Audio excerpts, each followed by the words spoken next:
predicamos, hoy lloramos, mañana reímos. Hoy tenemos guerra, mañana tenemos paz. Cuando Dios creó este mundo, todo lo hizo hermoso. Además, nos dio la capacidad de entender que hay un pasado, un presente y un futuro. Sin embargo, no podemos comprender todo lo que Dios ha hecho. Mientras tengamos vida, hagamos lo bueno y pasémoslo bien. El comer y el beber y el disfrutar del fruto de tanto trabajo es algo que Dios nos permite. Eso lo sé muy bien. Como sé también que todo lo que Dios ha hecho permanecerá para siempre. A su creación no hay nada que agregarle ni nada que quitarle. Dios lo hizo todo así para que reconozcamos su poder. Todo lo que ahora existe ya existía mucho antes, y todo lo que habrá de existir existe ya. Dios hace que todo vuelva a repetirse. En esta vida he visto también las injusticias que cometen los jueces, de quienes esperamos que hagan justicia. Pero como todo en este mundo tiene su hoy y su mañana, me consuela pensar que un día Dios juzgará al justo y al malvado. Muchos años antes, un gran pensador expresaba estas palabras, profundas reflexiones que toman vida en las revelaciones que estamos considerando de estos capítulos de Apocalipsis, en cuanto a un futuro muy próximo. Vamos a situarnos una vez más en esta mañana, donde nos encontramos en medio de este proceso de juicios que anuncian y que ya están ejecutando ese tiempo final de justicia por parte de Dios. Y hemos visto ya hasta hoy varias trompetas que han sonado con cosas muy desagradables y muy tristes para la humanidad. Hemos escuchado la primera trompeta, no me voy a parar ahora de escribir todo lo que hemos estudiado en su momento, la segunda, la tercera, la cuarta, la quinta, y la quinta fue el primer ¡ay! ¡Ay! Mucho dolor en la tierra, en la naturaleza y en el ser humano. Sexta trompeta, ¡ay! También pasó la sexta trompeta. Nos encontramos ahora entre la sexta y la séptima trompeta, que es el tercer ay. Y en este intervalo, en este intermedio, hemos visto la semana pasada, habéis estudiado, este episodio un tanto extraño, ¿verdad?, que Fernando habrá expuesto para todos sobre ese ángel, el librito y Juan que se lo tiene que comer, con todo el simbolismo que eso significa. Pero también en este intermedio tenemos el capítulo de hoy, capítulo 11, en su primera parte está dentro de este intermedio, donde vamos a ver dos testigos que son enviados a la tierra y qué es lo que ellos van a hacer, y ya en este capítulo nos va a introducir el toque de la séptima trompeta, que es el tercer ay. Nos encontramos, sabéis, hermanos, en la 70 semana de Daniel, los 7 años de gran tribulación. Hemos considerado hasta ahora el periodo de los 3 años y medio. Todavía lo que vamos a ver en estos momentos se ubicaría durante esos primeros 3 años y medio, y a partir de ahora la séptima trompeta nos anunciará los otros 3 años y medio que culminarán y cerrarán la última semana, y al final de la cual, dentro de esta séptima trompeta están las 7 copas de la ira de Dios, y a partir de ahí viene el Señor Jesús y es el fin final de verdad. Parece que esto es un final que va llegando, ya es el final, ¿no? Parece que nunca llega, pero el final va a llegar. Y estamos ahora en consideraciones muy trágicas, en un periodo muy corto de tiempo, 3 años y medio, 7 años. Es un periodo muy corto de tiempo con un montón de acontecimientos dramáticos sobre la humanidad. Así que vamos a abordar el pasaje de hoy, que es este capítulo 11, que empieza de esta manera. Si tenéis las Biblias podéis seguirlo, si no también por la pantalla, que dice así: que me fue dada una caña de medir semejante a una vara, dice Juan, y alguien dijo: levántate y mide el templo de Dios y el altar y a los que en él adoran, pero excluye el patio que está fuera del templo, no lo midas, porque ha sido entregado a las naciones, y éstas hollarán la ciudad santa por 42 meses. Primero destaco algunas de las palabras que se introducen en estos versículos que pueden ser interesantes. La palabra de una caña que ya todos relacionaremos con algo que es bastante aproximado a lo que allí es, aunque en el contexto hebreo judío es una especie de junco parecido al bambú, muy largo, muy alto, que puede llegar hasta los 7 metros de altura y que es muy abundante en el río Jordán. Por eso el que Juan pudiera describir o tener esa experiencia, pues encajaba en ese contexto hebreo. Una caña, pero lo que dice sobre la caña es que es una caña de medir. Y cuando se habla de medir en el Antiguo Testamento, en la Biblia, también en el Nuevo, en el Antiguo, cuando se habla de medir, hace referencia a dos cosas. Realmente lo de medir algo tiene un simbolismo, y el simbolismo tiene que ver con indicar algo que se aparta para Dios, para servir a Dios, por un lado, o también puede tener que ver con algo que se aparta para destrucción, para castigo. Así que fijaros que el mismo concepto de medir algo puede tener que ver con algo negativo o positivo, que es apartado para Dios, dedicado para Dios, para el servicio de Dios, como podemos ver en Ezequiel 40 o Zacarías capítulo 1, que no vamos a leer ahora, pero estos profetas hablan de medir en esa dirección, de algo consagrado, dedicado a Dios, apartado para Dios, pero también el concepto de medir puede ir en la dirección de algo que es apartado para destrucción, para castigo, y eso también lo tenemos quizás en más textos en la Biblia, en 2 Samuel, en Lamentaciones, en el Nuevo Testamento, en Corintios, en el Antiguo también, en Amós, en el Salmo 89, en el Nuevo, en Apocalipsis, varias veces. El concepto de medir allí está vinculado a esta segunda cuestión, algo que es apartado para destruir. Sin embargo, en este caso, cuando dice que Juan debe medir el templo de Dios y el altar y los que en él adoran, desde luego los que allí adoran son creyentes, que adoran al Señor, el concepto que quizás Juan quiere decir más significa con algo apartado para el Señor, protegido por parte de Dios. Esto sería la idea. Mide el templo, es como protege esta parte del templo, protege a estos creyentes que están allí adorando, quizás no del sufrimiento, porque algunos iban a sufrir mucho, pero sí de la destrucción final. Eso sí, hay una protección por parte de Dios de que fuesen a ser destruidos. Entonces, dame una caña de medir semejante a una vara y mide lo que mide el templo de Dios. En la interpretación simbólica de este pasaje, el templo de Dios podría estar relacionado con la Iglesia durante el periodo de gran tribulación. Sé que desde este púlpito se nos ha enseñado de forma reiterada que la Iglesia ya no está durante este periodo, pero algunos piensan diferente, ¿verdad? Que la Iglesia podría estar durante este periodo. Entonces, los de interpretación más simbólica dicen, pues probablemente esto es la Iglesia. Algunos también piensan que no tiene por qué ser la Iglesia si fue arrebatada, pero son creyentes los que han creído después de que la Iglesia ha sido arrebatada. Entonces, el templo de Dios en el Nuevo Testamento es un concepto que está ligado a la Iglesia, a los creyentes. 1 Corintios capítulo 3, capítulo 6, Efesios capítulo 2. Templo de Dios es la Iglesia, somos los creyentes. Entonces, ellos dicen, probablemente aquí está refiriendo a personas, no literalmente un templo. Pero la otra interpretación, que es la interpretación literal, con la cual yo me identifico un poquito más, yo creo que el acercamiento al Apocalipsis, como dije las primeras veces que me tocó predicar sobre él, debe ser un acercamiento literal, pero sabiendo que contiene simbolismos, ¿entendéis? Literal no quiere decir que me cojo todo al pie de la letra, ¿entendéis? Hay que entender que muchos son simbolismos, pero no espiritualizando todo, queriendo buscar un montón de simbología más allá, sino tomándonos que esto es literalmente lo que allí se nos plantea. Por eso yo me inclino aquí a pensar que el templo de Dios es el templo judío, es el templo que será nuevamente levantado en Jerusalén. Y en especial cuando habla del templo de Dios, aquí la palabra está más ligada al lugar santo y el lugar santísimo. Esto es lo que hay que proteger. No el templo global en general. El altar que aquí se menciona probablemente es el altar de bronce. Y esto es lo que debe medir o proteger. Avanzamos y menciona que los que están en ese templo y el altar son los que en él adoran. También volvemos a preguntarnos quiénes son. Bueno, pues los que adoran el altar podrá hacer referencia a creyentes que están adorando, sirviendo al Señor, realmente personas que creen en Dios y que les sirven a Él.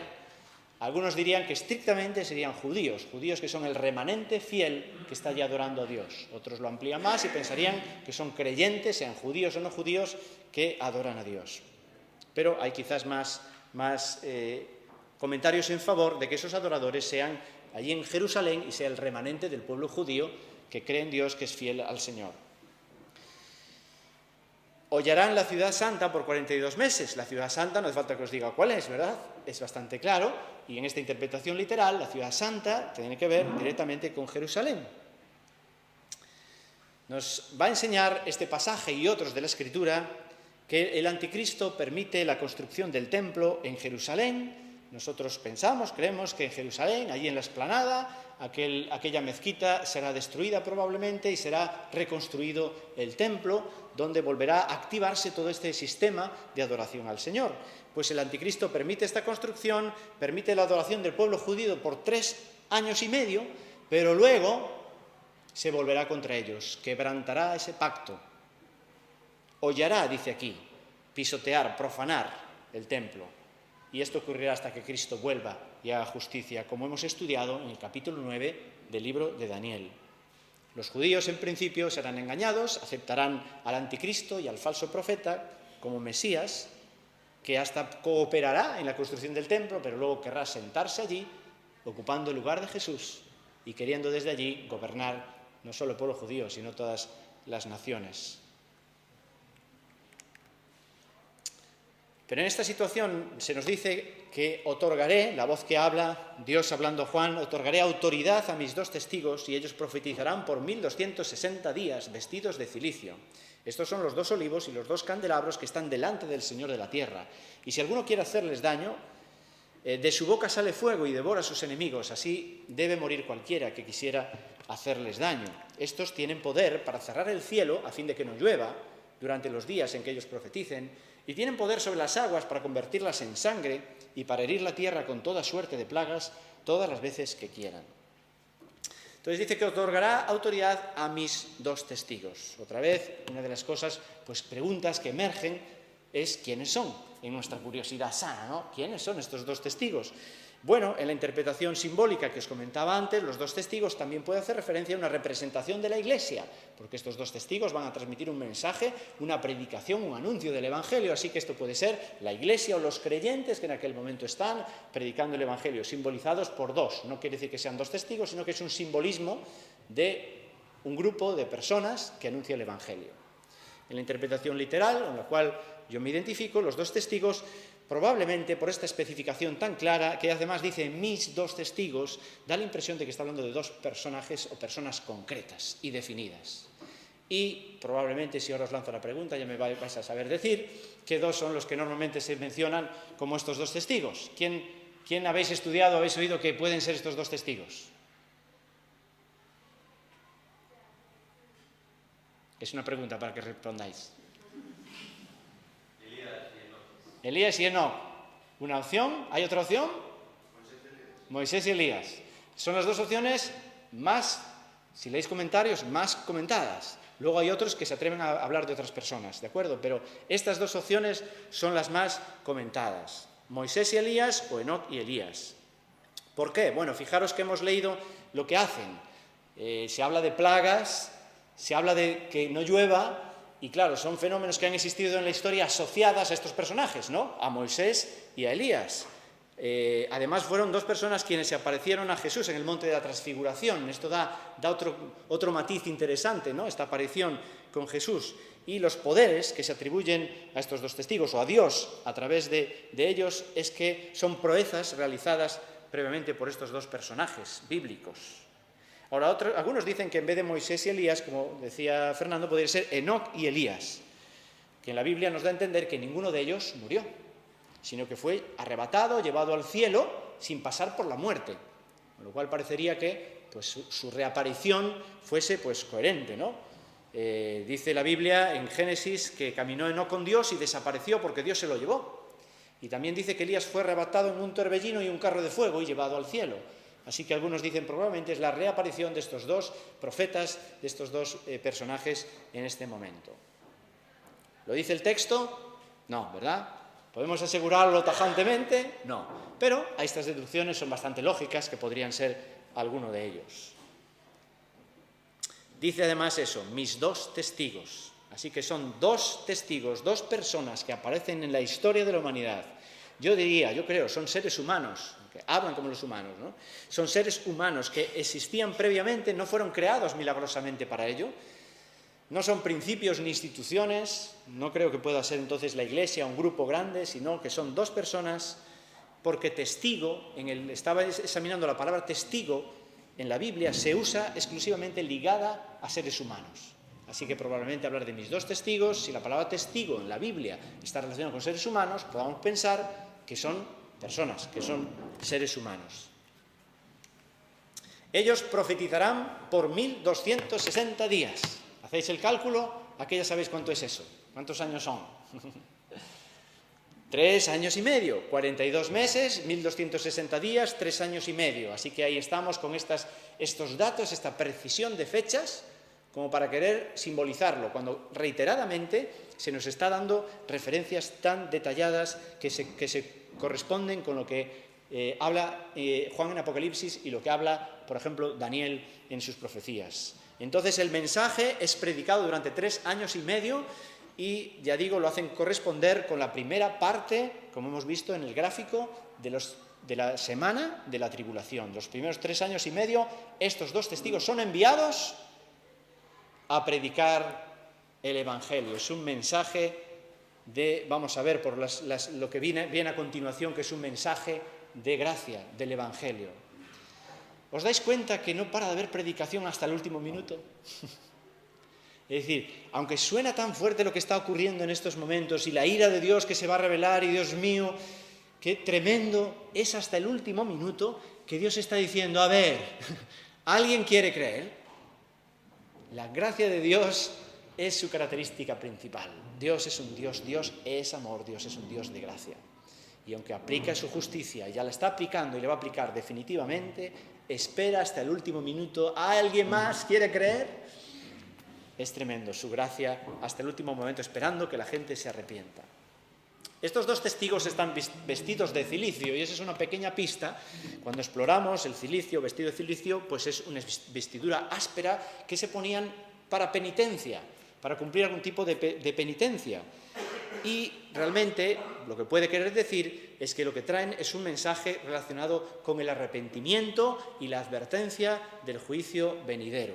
Las costumbres en el Antiguo Testamento de vestirse de esta manera, que los profetas a veces lo hacían, tenía que ver con esto. En el momento en que iban a comunicar, es como que en sus carnes llevaban en su cuerpo, reflejado simbólicamente, esa vestidura tan áspera del mensaje de cuidado. Traemos un mensaje tremendamente importante, que hay que estar alerta, que más os vale que lo atendáis. Así que esto es una pequeña primera pista. La segunda pista es la mención a que estos 2 testigos son los 2 olivos y los 2 candelabros. Claro, aquí la interpretación literal es un absurdo. No podemos pensar que esas 2 personas son candelabros, literalmente, o son 2 árboles. ¿Entendéis? Entonces, aunque el acercamiento es literal, entendemos que aquí hay una comparación, una figura. Yo de esto domino muy poco, no sé qué tipo de figura, es una especie de metáfora será, supongo, comparando estos 2 hombres con 2 aspectos de la naturaleza o 2 objetos. 2 olivos, 2 candelabros. Esta imagen se encuentra en Zacarías 4. Con un tiempo más amplio para poder estudiar, iríamos allá a Zacarías 4 y examinaríamos de una forma más profunda cómo hay un paralelismo entre esa visión de Zacarías, en la cual iba a tener un cumplimiento en aquel momento, que sería la reconstrucción del templo. Mirad qué paralelismo más interesante. En aquel momento, Zacarías profetiza que va a haber una reconstrucción del templo a cargo de Josué y Zorobabel. Y hay un llamado también al arrepentimiento, a volver a Dios y a volver a vivir una vida de adorarle. Pero, como solemos a veces ver en las profecías, había una profecía de cumplimiento en aquel momento, pero también había una visión que encaja perfectamente con este momento de los 2 testigos, que también van a hablar de una restauración del templo, pero también de la necesidad de un arrepentimiento. ¿Qué significa 2 olivos y 2 candeleros? Bueno, algún comentarista dice que el aceite de oliva, bueno, lo dice él, lo sabemos, se utilizaba para encender las lámparas, así que los olivos junto a los candeleros pueden estar totalmente relacionados con la luz. Y lo que algún comentarista planteaba es que este va a ser como un tiempo de iluminación sobre la tierra, de nueva oportunidad, de dar la luz de Dios, de predicar el Evangelio y un momento de avivamiento. Yo esta es la parte que no me identifico mucho, porque leo un poquito más adelante y avivamiento aquí veo muy poco. Más bien veo un gran rechazo. Estos 2 testigos son muertos y aunque hay unos pocos que vamos a ver al final que adoran a Dios, la gran mayoría siguen rechazando a Dios. No veo mucho avivamiento en ese sentido, pero sí que me encaja la idea de pensar en los olivos y el candelero como algo relacionado con su ministerio de venir a alumbrar, a dar la luz. Quizás el olivo tiene que ver con su identidad, la identidad vinculada al aceite, a ser ungidos por parte de Dios y guiados por el Espíritu Santo, y el candelero nos habla de la función, que como con esa identidad que tienen de estar ungidos por el Señor, lo que hacen es predicar el Evangelio, es alumbrar, es ser luz para el mundo en esos momentos, como la función que tuvo la Iglesia en su momento, la función del mismo Jesús, que es la luz del mundo. Cuando hayan terminado estos 2 testigos de estar alumbrando dando esta nueva oportunidad para la humanidad, la bestia que sube del abismo hará guerra contra ellos, los vencerá y los matará, y sus cadáveres yacerán en la calle de la gran ciudad, que simbólicamente se llama Sodoma y Egipto, donde también su Señor fue crucificado. Los testigos mueren a cargo de la bestia. La bestia, hermanos, ya sabemos quién es, ¿no? Y vamos a seguir estudiando en Apocalipsis, que se nos va a describir con más detalle quién es la bestia. De esta bestia también se habla en el libro de Daniel y en otros profetas. La bestia principal que aquí se menciona, que sube del abismo, es el anticristo. Es el anticristo. Sube del abismo, refleja su poder satánico. Y vamos a ver cómo se desarrolla esta bestia, qué es lo que hace, cómo influye sobre la humanidad durante el capítulo 13 y algunos más, y también podemos ver referencias en el capítulo 7 de Daniel. Así que esta bestia, este anticristo, es quien se va a encargar de hacer guerra y matarlos y exhibirlos públicamente. Dice aquí, yacerán en la calle de la gran ciudad, que simbólicamente se llama Sodoma y Egipto. También entiendo que sabéis de qué ciudad se está hablando, ¿verdad? La gran ciudad. Realmente el término literal, simbólicamente, sería espiritualmente. Es decir, la gran ciudad que espiritualmente se llama Sodoma y Egipto. Es decir, que conserva, que tiene el espíritu de Sodoma y de Egipto. Y es Jerusalén en esos momentos. Fijaros que luego dice donde su Señor fue crucificado. Ya no hay dudas. Donde el Señor fue crucificado es en Jerusalén. Ahora, Sodoma y Egipto es una mención de cómo está Jerusalén en estos momentos. Mucho tiempo atrás el profeta Isaías había mencionado a los gobernantes de Jerusalén llamándolos gobernadores de Sodoma. Y no era Sodoma, pero estaba haciendo un paralelismo, ¿no? Al pueblo de Jerusalén se le llama pueblo de Gomorra, en Isaías capítulo 1. Ahora, Sodoma y Gomorra, como recordáis en la historia, nos hablan realmente de ciudades, de personas viviendo una vida pecaminosa, apartada de Dios. Y Sodoma y Egipto. Imaginar para los judíos que simbolizaba Sodoma y Egipto. Para resumirlo en dos palabras, diríamos Egipto, esclavitud, explotación; Sodoma, inmoralidad. Así que en esos momentos Jerusalén está viviendo de alguna forma algo que los judíos van a poder identificar con esto: esclavitud e inmoralidad. Un tiempo de vicio, de degeneración, de vida vanidad, de violencia, etcétera, etcétera.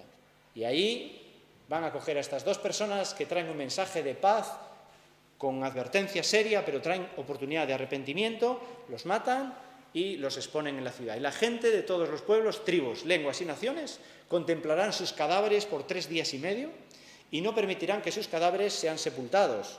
Y los que moran en la tierra se regocijarán por ellos y se alegrarán y se enviarán regalos unos a otros, porque estos dos profetas atormentaron a los que moran en la tierra. Nos hemos quitado este marrón de encima, qué bien estamos ahí. Nos estaban diciendo que somos muy malos, que hay que arrepentirse, que va a venir por aquí un juicio. Mira, no nos fastidiéis. Se los cargan, asesinato, y vamos a disfrutar. Venga, yo te invito a cenar hoy, tú te voy a enviar aquí no sé qué, y fiesta, celebramos. Fijaros el grado de endurecimiento que hay en esos momentos.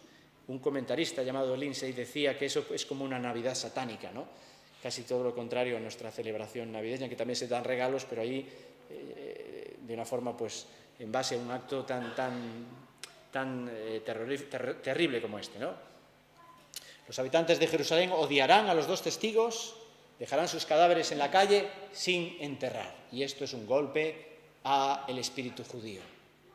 Hemos heredado algo nosotros, hasta hace poco, ahora ya no se anda con tanto eso, pero todavía en muchas culturas el enterrar al muerto tiene un valor muy importante.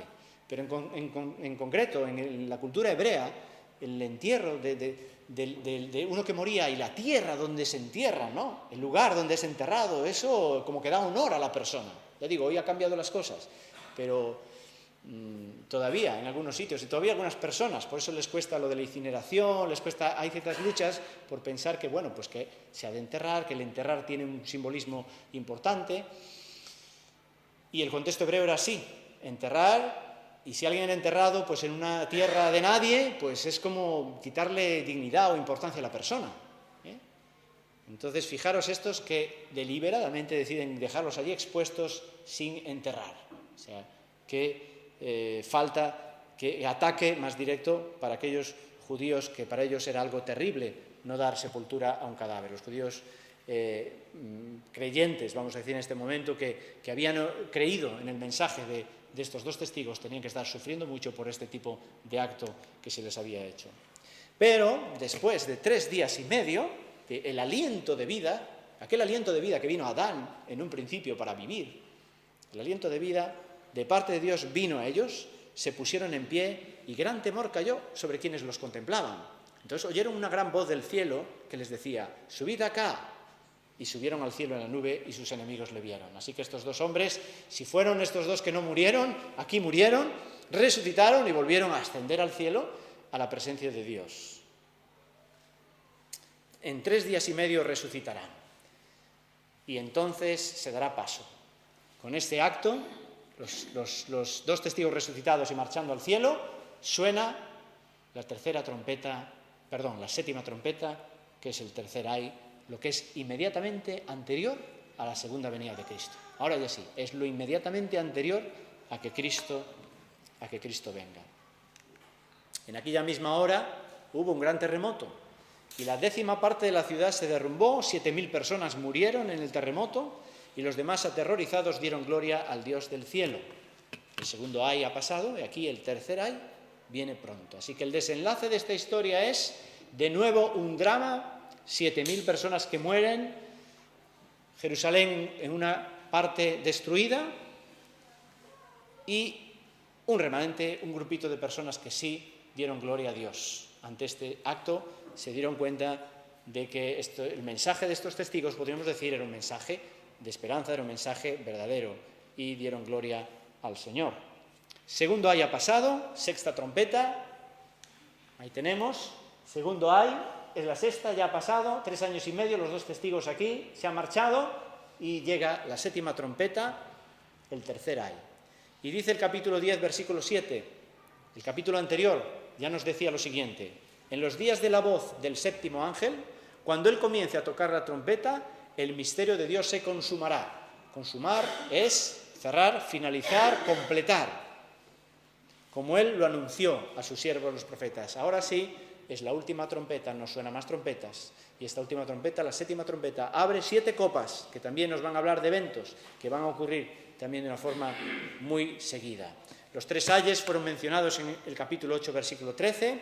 El primer ay, capítulo 9, versículo 1 al 11, los demonios sueltos del abismo. El segundo ay, capítulo 9, versículos 12 al 21, otro grupo de entes o seres demoníacos también vienen a actuar. Y el tercer ay, 7ª trompeta, lo veremos en el capítulo 12, hoy solo una introducción, cuando Satanás es echado a la tierra. Cronológicamente, el tercer ay, la 7ª trompeta, acontece en la segunda mitad de los 7 años de tribulación. Y el 7º ángel, dice el texto, tocó la trompeta.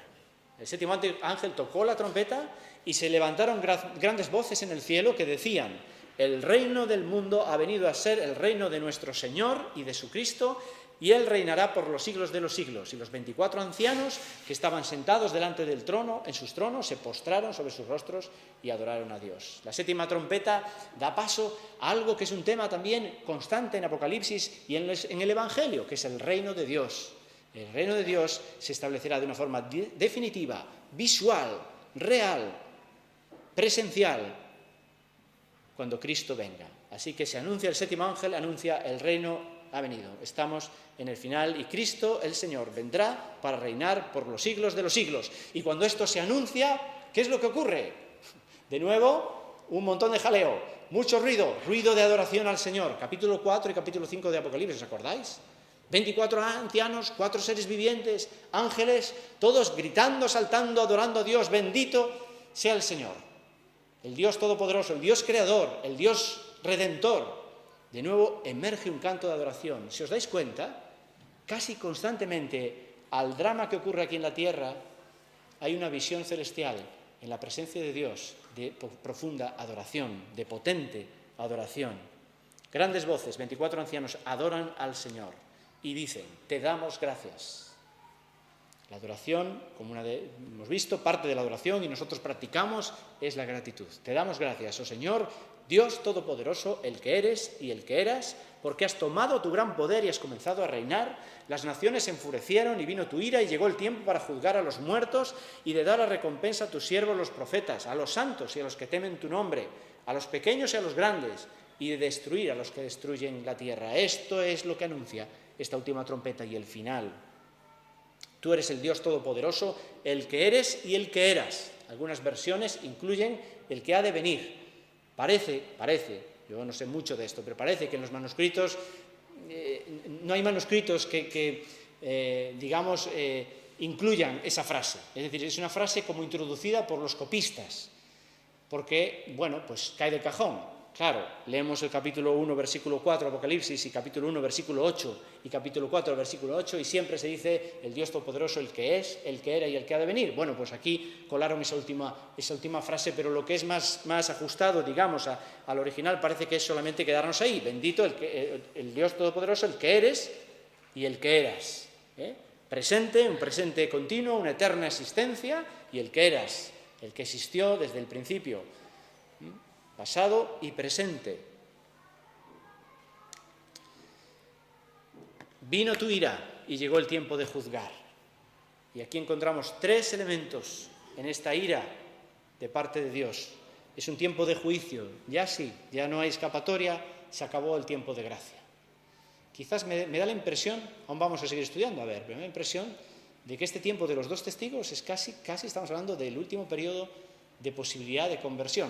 Bueno, igual en estos últimos 3 años y medio, hasta que Cristo venga, es posible, pero como que ese es el periodo último de mayor impacto para que en esta tierra la gente se vuelva a Dios. Ahora es un tiempo de juzgar, por un lado, juzgar a los muertos, es decir, los muertos, como ya nos dice Tesalonicenses, resucitarán y todos serán juzgados y habrá recompensa, galardón. Hermano y hermana, esta es nuestra esperanza. Esto es lo que nos puede permitir, aun con el dolor de estar leyendo los dramas que pasarán en la humanidad, tú y yo poder sacar una sonrisa y un corazón de agradecimiento a Dios, porque lo que viene a dar a su iglesia, a los creyentes, es galardón, es recompensa, es premio.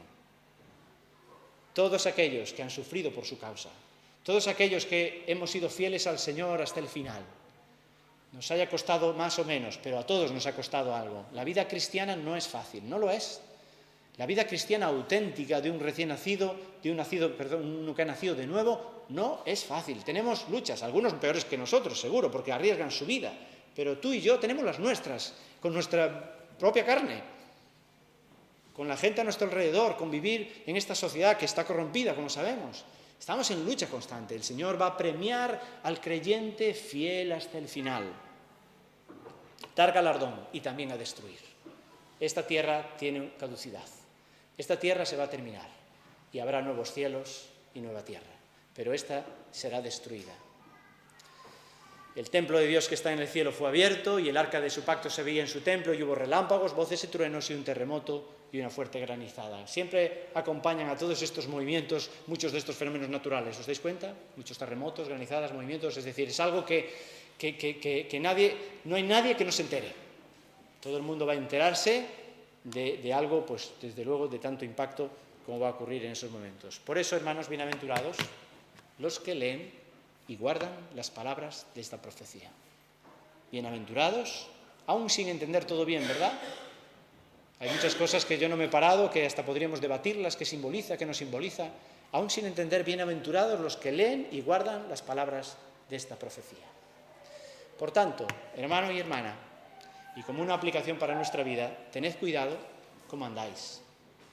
No como insensatos, sino como sabios, aprovechando bien el tiempo, porque los días son malos.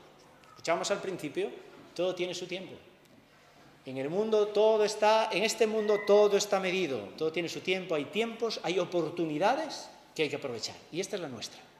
Tu tiempo y mi tiempo de vida aquí es el tiempo que Dios nos ha dado, es el tiempo que hay que aprovechar. Es nuestra oportunidad de vivir y de vivir como Dios manda, de no ser insensatos, de no ser necios, sino ser sabios. Aprovechando bien el tiempo, porque los días son malos. Ya son ahora y serán peores todavía. Aprovechando el tiempo. Y en este texto de hoy hemos aprendido, o al menos os comparto, 4 cosas que es aprovechar el tiempo. La primera, siendo testigos. En aquel momento de la historia vendrán 2 testigos, pero hoy, ¿quiénes son los testigos? Y hermanos, habiendo alrededor nuestra una gran nube, un montón de testigos, Abraham, José, Moisés, pero también José, Ramón, Luis, María, Fernando, Lidia, esos que conocéis, los testigos de las generaciones anteriores. Teniendo nosotros detrás de nuestra aquellos testigos que además nos han pasado el testigo a nosotros, hoy aprovechar el tiempo es que yo coja este testigo y sea el testigo a día de hoy, hasta que Dios me lleve. Hoy soy llamado a ser el testigo de Dios aquí donde yo estoy. Así que la primera pregunta de aplicación es ¿cómo estamos cumpliendo este cometido? ¿Estás preocupándote por ser testigo ahora que es tu tiempo, es tu oportunidad? Aprovechar el tiempo. Aprovechar el tiempo también tiene que ver con saber y contar que siendo testigos y compartiendo de Dios habrá rechazo, ¿verdad? Y sé que lo decimos a menudo y lo hemos experimentado. Alguna vez hay gente respetuosa que te dice, muy bien, interesante, me gusta mucho lo que me dices, que se queda ahí, tristemente se queda ahí. Pero es más habitual que la gente le moleste un poco y que evite el tema. Y que a lo mejor ya te tache y ya diga, este fanático religioso, este no sé qué. El rechazo sigue existiendo hoy, no de la manera de otros tiempos, no de la manera de otros lugares del mundo, pero seguimos teniendo rechazo. Si abres la boca para dar testimonio de Jesús, con convicción, si predicas el Evangelio, si predicas el arrepentimiento, que es necesario arrepentirse y volverse a Dios, que el hombre es pecador y que necesita salvarse, lo primero que probablemente recibiremos, si sabemos, es rechazo. Así que contamos con eso, así como estos 2 testigos. También aprovechamos el tiempo sujetándonos a la palabra, es decir, respondiendo positivamente a la palabra de Dios. Esos 2 testigos predicaron la palabra, la gente se rió de ellos, la gente elaboró un asesinato, me molesta, me los cargo. Ahora yo pienso en nosotros, que oímos la palabra también aquí. Claro, tenemos una actitud positiva, por eso estamos aquí, ¿no? Creemos en Dios, respetamos a Dios. Pero hermano, yo he pensado si a veces yo no me lo tomo del todo en serio. ¿Por qué? ¿Por qué pienso esto? Porque si me lo tomara en serio, cuando yo escucho la palabra aquí o en mi casa y la abro y la leo, tendría que tener un cambio en mi vida. Y hay mensajes que seguimos predicando y yo sigo sin cambiar. Entonces algo grave pasa ahí. Creo en Dios, claro que sí, y temo al Señor, la verdad que le temo, Pero si me tomara en serio de verdad las cosas, como debería, mi vida tendría que cambiar. No puedo estar escuchando un mensaje constantemente sin cambio. Y como siempre os hago algunas preguntas para pensar, ¿no? ¿Cómo respondo a lo que Dios me dice que debo hacer? Por ejemplo, ¿cómo respondo a lo que Dios me dice que debo hacer en la pureza en las relaciones? Parejas, hay pocas parejas aquí de noviazgo, pero aún casados, la pureza en nuestro matrimonio y desde luego evitar las infidelidades, no a propósito, pero sí mentales, que no son difíciles de caer en esto. ¿Cómo mantengo la pureza en mi vida personal? Porque, la palabra de Dios es clarísima. ¿Cuántas veces no hemos oído la exhortación de mantenerte en santidad y en pureza ante Dios? Pero tú cómo vives, yo cómo vivo el día a día. Realmente yo creo que en esto estoy respondiendo positivamente a la palabra de Dios. ¿Cómo respondo a lo que Dios dice que debo hacer, por ejemplo, en mis pensamientos sobre el prójimo? Pero piensa de forma muy práctica. Yo repasé esto ayer para predicar hoy. Y ayer, pues yendo con el coche, iba yo, porque esta es una de las cosas más claras, ya lo digo muchas veces, ¿no? Cuando conduces, no sé por qué te sale a veces cosas y piensas mal de este y del otro. Y digo, ¿por qué tengo que pensar mal del prójimo? A lo mejor están haciéndolo por mal, pero ¿por qué tengo que pensar? ¿Por qué tengo que enfadarme con la gente? ¿Por qué tengo que tener actitudes de envidia, de rechazo, Eso no es del Señor. Y la palabra de Dios me dice que tengo que amar al prójimo, y yo no lo estoy amando como debería. ¿Me tomo a Dios en serio entonces o a qué juego, no? Digo yo, para mí, ¿Cómo respondo a lo que Dios dice que debo hacer en cuanto a sacrificarme para ayudar a los demás? ¿Cómo respondo a lo que Dios me dice que debo hacer en el servicio a la iglesia de Dios? Aquí, parte de tu iglesia, esta es tu iglesia local, parte de la iglesia universal. ¿Cómo es tu compromiso, tu servicio al Señor? ¿Cuánto dedicas de tu tiempo, de tu preocupación, de tu interés por los demás, de tu sacrificio? Porque la palabra de Dios está cargada de que somos miembros de un cuerpo, todas las partes del cuerpo tienen que estar funcionando. ¿Os voy a volver a repetir esa predicación? No, que la hemos oído así de veces. Pero ¿qué pasa entonces? Que no estoy respondiendo positivamente a lo que Dios hace si yo no estoy tomándome eso en serio, ¿no? ¿Cómo respondo a lo que Dios me dice en cuanto a la administración sabia de mi dinero? ¿Chequeamos a menudo cómo estamos gastando nuestro dinero? ¿Cómo administramos el dinero que Dios nos da? ¿Chequeamos? Estoy haciéndolo bien, creo que al Señor le honra cómo estoy gastando mi dinero, gastándolo de esta forma, invirtiendo aquí, pero lo hago porque honra al Señor, no porque honra mi apetito o mi vida cómoda, mi vida... ¿Cómo respondo a lo que Dios me dice que debo hacer cuidando de mi familia? ¿Cómo cuidas de tu familia? ¿Cómo cuido yo de mi esposa? Con respeto, con verdad, con cariño, con paciencia. Cada vez que yo trato mal a Bea, porque la trato mal a veces, porque la trato mal, porque actúo con egoísmo, y eso es tratar mal a tu pareja. Porque le hablo mal, porque yo digo, es que estoy cansada, es que vengo de trabajar, es que ya escuché a mucha gente, ahora por encima escuchar a mi mujer. Pues está mal, pues claro que tengo que escuchar a mi mujer. Y cuando yo hago eso y no trato bien a Bea, yo estoy faltando a la palabra de Dios. Es así de claro. No estoy respondiendo positivamente a lo que me ha enseñado, a lo que ya sé, porque si no supiera, aún bueno. No, yo es que no sé nada. Yo sé lo que Dios dice que el marido debe hacer con su mujer. Y yo sé, y mujeres sabéis lo que Dios dice que la mujer debe hacer con su marido. Y papás, más sabemos lo que Dios dice que debemos hacer con nuestros hijos. También a los hijos lo que deben hacer con sus padres. Lo sabemos. Lo sabemos, porque se predica y porque la Biblia en esos términos son bastante clarita. Pero ¿cómo respondo yo a eso? ¿Cómo respondo yo en mi tiempo íntimo con mi Padre Dios? ¿Cuántas veces no hemos oído, hermanos, hermanas, de la necesidad de un tiempo devocional cotidiano con Dios? ¿Cuántos aquí estamos cumpliendo con esto, buscando a Dios cada día? ¿Cuántos nos pasan temporadas de desierto? Que pasan el lunes, el martes, el miércoles, el viernes y el domingo volvemos a escuchar aquí, hermanos, lo importante, el tiempo con Dios. Y ha pasado toda una semana donde el único tiempo con Dios ha sido gracias, Señor, por los alimentos. Puede ser. Y eso no es responder positivamente a un Dios que nos enseña lo importante, lo esencial que es hablar con Él cada día, que es tu Padre. ¿Te imaginas vivir con tu Padre sin dirigirle la palabra? Hay un problema. Bueno, y así podríamos alargar la lista. Y así podríamos, tomándonos a Dios en serio, respondiendo positivamente a la palabra y, por último, siempre adorando al Señor, siempre en una actitud de adoración, que es lo que hemos visto en todos estos seres que adoran y alaban al Señor. Así que finalizamos.